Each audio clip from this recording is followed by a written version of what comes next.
Fonzie after 5.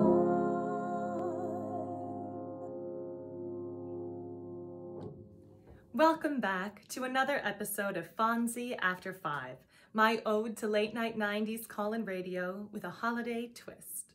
Tonight I have with me a good friend of mine, another Emily Caroline from Wisconsin, who is left-handed, Emily Birsan. Welcome, Emily. Tonight I have with me the lovely Emily Birsan, a good friend of mine. Thank you, Emily, for joining me. And can you tell us where you are tonight? Hey, I'm in the suburbs of Chicago. I just moved out here right before the pandemic, and it's a little town called Glen Ellen, Illinois. And I'm in my living room with our tree, made it extra cozy for tonight. It's beautiful. Wow, I didn't realize you had just moved there. Where were you before you moved? So, like a lot of Chicago people, I was in a lot of different places in Chicago the last maybe 8-10 years. And the last place I was in Logan Square with my husband. We had just like one floor of a really cool brownstone right near the train. It worked out really well. We liked it a lot. But then we started getting we felt kind of old, like it's a very hip neighborhood. And I was, in your 30s, you're like, I don't know, I wasn't going to clubs or like beer bars and things like that. So yeah, we were looking for homes, and we just were completely charmed by this street. We live on Longfellow Avenue. It has these huge trees, and it just feels really like lived in, it's not what I think of the suburbs. So yeah, it's a cute little downtown. And as being from like kind of a small Wisconsin town, I was looking for something smaller feeling. Yeah. Oh, I get that. So what drew you to this house? As you were looking at houses, is there something about this one that made you go like, oh, It was the street, to be honest. Like before we even came in, the neighbor was out shoveling snow, and I didn't even look at the house, and the neighbor was so nice, and I just saw it from the outside, and I was like, I want this house. And it's so horrible that I didn't see the inside, but at the same time, like I just had that feeling. And it's super cute. It's a Dutch colonial and 1950s, so it has that old charm. Still has the old kitchen, and it's not too like new feeling. So yeah. And where did you grow up? I grew up in Neenah, Wisconsin. I mean, I moved a lot as a kid, but ended up in high school in Neenah, which is just north of you. It is just north of Milwaukee area. Yeah. And yeah, I think it's like 20,000 people there, maybe a little bit more, but yeah. So it was kind of a small town, but in like the Appleton area is kind of bigger, mid-sized cities. Yeah. And so you're obviously used to snowy winters or, freezing cold winters. So I have become the girl that is the older lady now that is saying like, I remember when I was a kid and the snow was up to the garage door, and we'd open the garage door and it was like up to, head level. And now that doesn't happen anymore. But yeah, doesn't it seem, I have those same memories or in grade school, just like gigantic snow piles. Yeah, and we make forts, and like it was easy to make forts, and it was really thick packed snow. It wasn't just like this kind of flirting with snow. It was intense. It was heavy. Yes, definitely. That was the fun stuff. It was probably hard to shovel, and I'm glad I didn't have to shovel that, because now as a homeowner, you're like, oh my gosh, we have to shovel every time it snows. No. Yeah, exactly. When you guys were little, what kind of family traditions did you have around Christmas time? Anything that stands out? Like, did you get dressed up for Christmas? Did you have outfits or? We didn't have matching outfits, but we definitely got dressed up. My mom was a pastor up until last year. She retired, a Lutheran pastor. So we would spend the day and the evening before at church, and it was kind of long. Like we didn't get home until like 1 p.m. And but then we would get back in our pajamas like it never happened. Like they'll be like, okay. And then we got back in our pajamas and then would come down and be like, oh, it's Christmas. Yay. Like a regular family. So we always had a smorgasbord. So a lot of our traditions were around food, cheese, lots of summer sausage, lots of like later on mulled wine, like just like cozy, yummy foods. And usually the kids would put together the smorgasbord. So like a cheese board, now charcuterie thing was like a thing back in the day. It wasn't as like, didn't have all the nuts and beautiful things on it, but it was like cheese and crackers basically. Well, that's those are the important ones. Maybe some mandarin oranges just to be healthy, but yeah, we had that for lunch and like lunch, dinner, early dinner, and then had like a fancy dinner later on. But so, and then we usually went bowling. Fun on Christmas Day? No, usually the day after. And that was always like, if people would bring boyfriends home, that would be like the, going out in public and maybe seeing other people from high school and like, it was like the test. How do they do with competition and all that? Oh, I love that. Yeah, that's so fun. Sledding. We would do some sledding too. Yeah, that's so great. Did you guys do Santa as well as, other Christmas traditions, or did you not do the Santa? My mom had this weird thing about Santa. She was like, Santa doesn't bring toys to the poor kids, and like it just like was a little like kind of cerebral about Santa.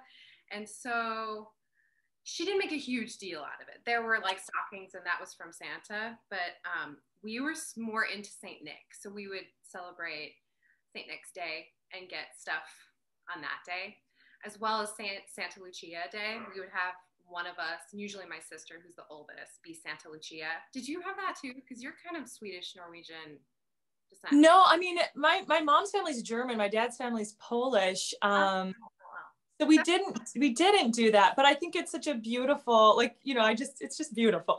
The song is so beautiful. The Santa Lucia.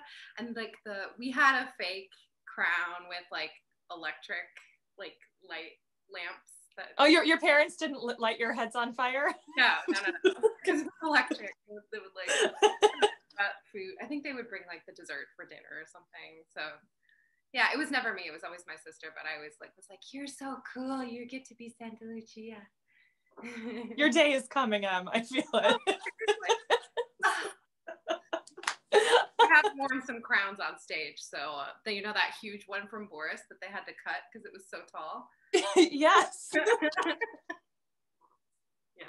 Oh, a blast from the past. The bear in the face. Did you?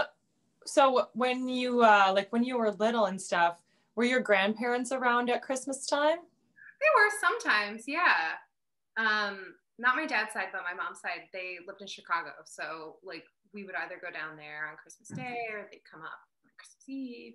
Taking a mix of both. Yeah. They must have adored hearing you sing. Oh my gosh. Oh yeah, especially my grandpa. My grandpa was like an amateur organist, like theater organist. And so we always connected at the piano. Like we would play duets every holiday. And we still have a couple of duet books that we play, out of, and they were rip-roaring, really cool pieces. And so yeah, he was super musical. My grandma loved hearing me sing too. So yeah. Unfortunately, my grandpa's not around, but my grandma is, and I've been trying to connect with her in that way. She does love to hear me sing. But well, I'm sure it reminds her of your grandpa too, to hear you. And yeah. So when you were decorating your house this year for Christmas, do you have any decorations that came with you from when you were younger, or is it kind of a whole fresh start? Oh, that's funny you should ask. I brought this out, show and tell, just for you. This is from the 80s. And it said our name on it. Oh. See, now I also got it out because I was going to put it up, but then Duffy tried to get at it. And so he took some of the sparkles off the tree. Oh, did someone make that for you? Yeah. I think it was, so yeah, you can see how old I am. Oh my gosh, how cute. Like old school. All of us had them. So yeah, I still have this one, and I hung them up on the railing, like going upstairs, because we don't have cute. But yeah, I mean, oh, and my sister actually told me there's a beloved cover for a Kleenex box. Have you ever seen those? Like, it's like a little house that's made of fabric, and it has like the chimney stack is where and we all like fought over that because we were like, oh, this is like a family heirloom, like who's gonna get it? And my sister lived together for a while, and so we had it at our house when we hosted Christmas a couple years ago in Chicago. And she told me the other day that she asked Mom, where did you get that? Did someone like knit that for you, or like someone at church give that to you? Like, it is just so, we love it so much. She's like, oh no, I got it at Kmart. Or Shopko. Better. So, but it's so beloved that I don't even care where it's from. It's just like, it's that's so funny. I've seen in my house for all these years. Do you have any memories of any Christmases where you got a present that was like exactly what you wanted, or like the cool thing that year, or maybe something your sister had that you finally got, or anything that stands out as awesome? I mean, they like always hit it on the head. I am remembering one Christmas where they went a little overboard with the whole diva thing. Like, and it kind of missed the mark, but that's not the question. Yeah, I got some awesome presents, but I'm trying to think back. I mean,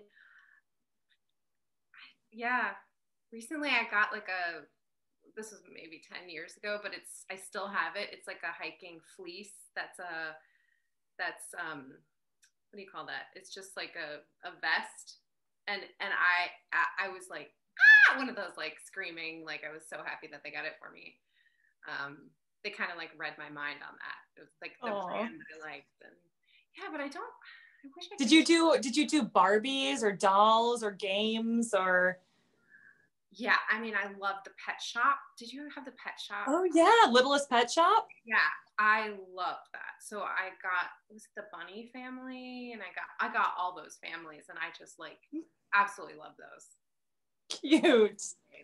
Yeah, anything to do with animals, like baby animals, and and I create little stories with them. They had their little houses that they came in, Yeah. Yeah, I love those.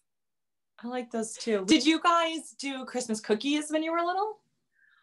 We did sugar cookies, and we did the peanut butter blossoms. Pretty basic, like Midwestern thing. Yeah, with the frosting that gets hard. Did you have the frosting that gets hard, or the frosting that stays soft? My mom was anti-frosting, so we didn't have frosting.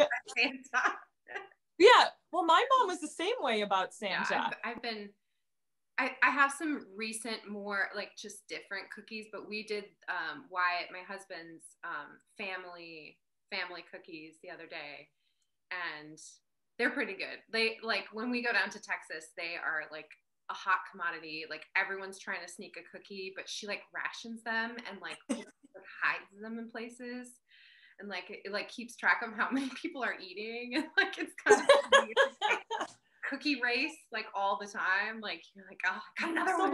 What kind are they that they're so amazing? Well, they're sugar cookies, but they're not sweet at all. They don't even have any frosting. They just have like a little sprinkles on it, and I think they're made with shortening. Yeah, that's what we did. So they just they're like kind of chewy and so like buttery tasting, but without butter. So yeah, yum. They're good, and a little bit salty. Like, so they're just like snacky. You just want to like snack on them. Will you be getting Duffy any presents? Oh yeah, for sure. Like some pig ears, some of those no hide bones, and those are a big hit. Those no hides, amazing. They do go a little fast though. They're kind of expensive, and he eats them pretty fast. Yeah, that's always disappointing. And I've already bought him like 15 balls. Like, we lose them. They're in the yard somewhere, or like, they get left in a bag or something. So yeah, he's literally obsessed with balls. He's a Brittany Spaniel, and he just like points at them. You know, like they are I guess they hunt pheasants or no, quail. So they're just tiny, you know, perfect size. And he will freeze and stare at it for a very long time. He kind of looks at like Clementine's a little weird, like, is that a ball? No, it's not. The ornaments too. He's always like nudging at him, like, what? That's not a ball. Kind of like. Oh, that's super cute. Does he ever? Is that a real tree? Yeah, it is a real tree. Yeah. Does he ever try to drink the water out of the bottom? No, but he tries to drink it out of the toilet. I'll tell you that much. That's annoying. He's starting to drink it out of his bowl now, though. Yeah. Dog mom life. Seriously. But I'm proud of one of my accomplishments of this pandemic is doing some training with him. And I'm so glad I've had that time because, you know, a dog needs a lot of attention and a lot of training, especially his breed. So like, it's been the silver lining of this is like, recently we've been out on the trail and I just always get so nervous when I'm on a trail with a dog and being off leash. Yeah. So we've just started to like let the leash dangle. Like he's only like 4 feet away and I can always grab the leash. But I think it's going to make our life better and his life better that he can kind of explore and not always be on the leash all the time and be like trusting because we have a trail just out at the end of the block. So yeah, to like kind of stop for a second and create this life, like this more simple life that we kind of always wanted. It's been nice. I mean, for me, I think like I keep thinking about like it sounds so cheesy and it's come up a million times like in different ways. Like I think of that song like this little light of mine, I'm gonna let it shine. You know what I mean? And I feel like when the pandemic started, I was like I saw the bushel coming and I was like, yeah, I know I was kind of like, well, here it comes, you know? Yeah, and it took me a second to go like, hey, get off me, dude. And figure out how I wanted to deal with all the choices or what felt like lack of choices or and come out the other end feeling like I stayed true to who I am, you know, and it has been hard. To have like people who believe in you and your goodness as a person, like just like who you are and not necessarily your craft or things you've worked towards. Question, but yeah, no, for sure. And I think it also helps to have like people who believe in you and your goodness as a person, like just like who you are and not necessarily your craft or things you've worked towards. But even just like, there are things that I've discovered at like kind of the bottom of my breath where like sometimes I let out all my breath in a yoga practice or even in singing or even just like sitting, washing the dishes or whatever. I get to the bottom and it's like tears. There's like grief in there that I haven't processed and like I've pushed aside. So, and I think it's beautiful. I really do. I think it's been beautiful to look at it and have time to look at it. Everything is a process, but I think we don't tend to, we want to like get quick results, you know? And that's what it was for the beginning of the pandemic. I was like, okay, I'm not singing now, so I'm going to do this, this, and this, you know? And for us, it was starting a family. It's like, oh, I'm not singing? I'm just going to become a mom, you know? And when that doesn't go as planned, you know, when we had problems with pregnancy and pregnancy loss, and then we were like, I was like, now what? I was at the bottom of my breath being like, oh no, you know, that thing that I wanted to like fill the spot or gain light from was like disappointing me. Yeah. So it takes like true faith to like, to look at it optimistically and look at it with like a silver lining, and it takes work. Are you going to Zoom or see your parents or Zoom with them, or how are you going to spend the holidays this year? Yep. We're Zooming both families on Christmas Eve, kind of one in a row. And so, yeah, we've gotten used to Zoom. My sister, do you know that my sister is deaf? Yeah, right. Yes. She has trouble with Zoom. So we do Google Meet where it like captions everything that everyone's saying. Oh, great. Because she can read lips, but it's hard on Zoom because they don't have captions, or I don't think they do. And so, yeah, we'll be on Google Meet for her stuff. And she actually had a big surgery. She got a cochlear implant on her right side. Yeah, just like last week. And I was in tears. So it's just like my big sister, like getting this huge thing done to her. Cause like she always said she never wanted to get one. And now it's like it's a vertigo issue. Her hearing aid gives her vertigo because of many years of heavy use. And so it's like kind of the only way to get rid of that, like the nausea and everything. And so, it hasn't been turned on yet because she's still healing. But yeah, it's kind of exciting, except things are going to sound very different for her. Like it all of a sudden will sound kind of mechanical sounding, like kind of like a robot. And I'm like scared for her in that. But yeah, I hope that her vertigo goes away. But anyways, yes, we will be on Zoom with her and her husband and my brother and sister-in-law and their son Cormac. They're in he's 3 and they are in Philly, and then my parents are in Wisconsin. We just decided that like it would have been fine to possibly drive up if we would both quarantine, just the 2 of us and the 2 of them. But you know, I think we're just trying to play it safe, so we're all doing separate Christmases. Yeah, and I mean, your first Christmas in your new house. It's true, yeah. And I think it's been good, like, and fun to think about what traditions we want to make as a couple, just the 2 of us, and then kind of take a little of each family. So we have the space to kind of be like, sit on the couch for 3 hours and be like, what do you want to do? You know, and to like make some new tradition where we like, I don't know, do facials or something. I don't know. Well, it was so fun talking to you and seeing you and hearing your voice and seeing your beautiful tree in your new home. I'm glad to know that you're not far away, even if we can't see each other right now. There's something nice about knowing you're just down there. And before we go tonight, I wanted to know what song you would like to request and who you'd like to dedicate it to. So I would like to request In the Bleak Midwinter. This is a song that has calmed me and comforted me throughout my whole childhood, and that is exactly what my parents do for me.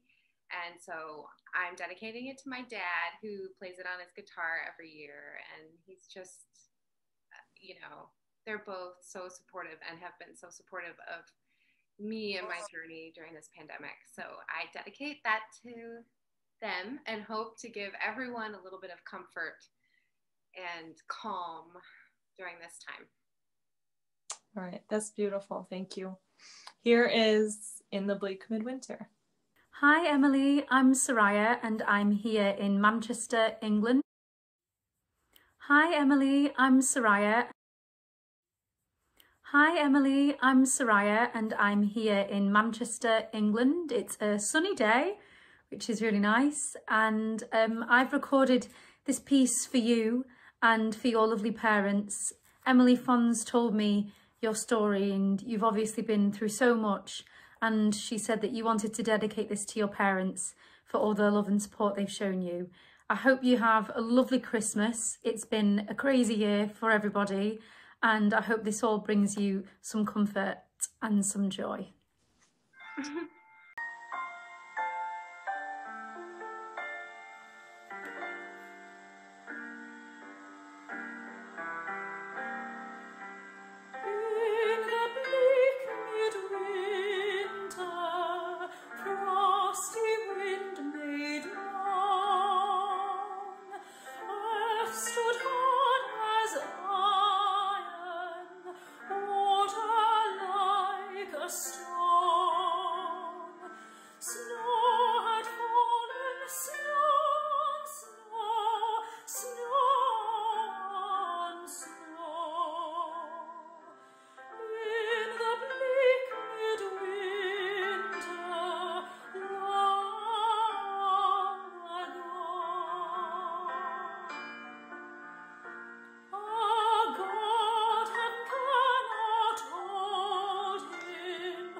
That was so awesome. Thank you. Oh, such an amazing idea. And I just love it so much. Thank you so much, Emily. Yeah. I mean, thank you for doing this, and I'm like, For including me. I hope you and Soraya can meet someday for real. Thank you again, and Merry Christmas to you and Wyatt and Duffy. Thank you again for joining me for tonight's episode, and a very special thank you to Emily Birsan and Soraya Mafi. Emily, I hope you enjoy your first Christmas in your beautiful new home. Merry Christmas, everybody, and remember, it's after 5 somewhere. From the